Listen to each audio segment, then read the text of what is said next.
La coloc, c'est la meilleure solution pour faire des économies. Mais attention, il faut pas choisir n'importe qui. Sympa l'épisode. Le plus important pour un coloc, c'est de bien gérer le loyer. Il faut un dossier béton pour avoir un appart. Tony Stark, ça passe crème. Le mec, il a 3 diplômes d'ingénieur et en plus, il est milliardaire. Oh. Bon après, ça coûte un paquet en charge quand il transforme le local à vélo en dressing pour ses armures. Et puis, il a carrément des armures en or, s'il te plaît. Genre, il se prend pour un chevalier du Zodiac. Mais je ne parle même pas du compteur électrique quand il mange sa pile. Ça fait sauter les plombs de l'immeuble à chaque fois. Captain America, c'est un mec hyper réglo, hein. Mais niveau justificatif, c'est pas le top, hein. Donc, Monsieur America, c'est ça. Alors, quels sont vos revenus? Eh ben, vous savez, moi, mon salaire, c'est plutôt les applaudissements d'une foule ou le sourire d'un enfant. Vous pouviez pas me dire tout de suite que vous étiez un intermittent du spectacle? Hein? Vous pensez que j'ai que ça à faire, moi? Allez, suivant. Plus un pour Tony Stark. Obligatoirement, quand tu cohabites, tu fais la connaissance des potes de ton coloc.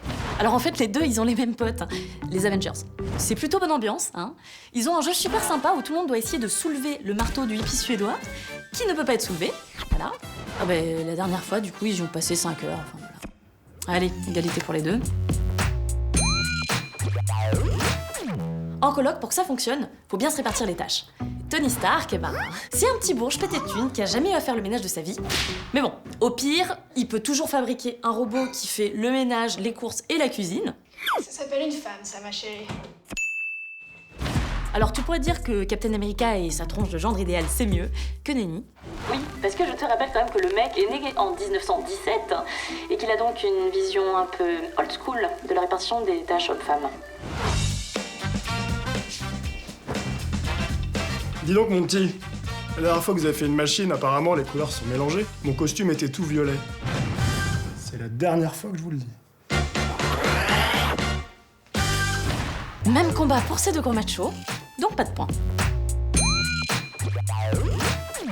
Truc important, quand tu choisis ton coloc, c'est sa tolérance quant au teuf. Excusez-moi les jeunes, mais demain, je dois sauver l'univers. Et ouvrez-moi cette fenêtre, ça pue le tabac ici. On en a déjà parlé, Eva. Alors avec Tony, c'est un peu l'inverse. Ah bah le mec est juste le plus gros teufeur de la planète. Donc en soirée, il met son cœur en mode « Oula, facette » et là, boum, bam, boum. Alors par contre, en fin de soirée, il est heureux. Ah bah il te fait la danse du robot, tu sais, sur le lac du Connemara. En boucle. Oui, parce qu'on a tous un pote qui demande au DJ de passer les lacs du Connemara en fin de soirée. Taguez-le dans les commentaires. Ça lui fera plaisir. Allez, plus un pour Tony. Victoire de Tony et fin de la vidéo. Mais Nawal, j'y peux rien, hein, si Robert Downey Jr. et Chris Evans sont les plus sexy, c'est comme ça, c'est tout. T'es sérieuse? Je suis en train de te parler là en fait. The fuck. N'importe quoi. Si tu ne t'abonnes pas à SciFight, on met le lac du Connemara au générique. Si.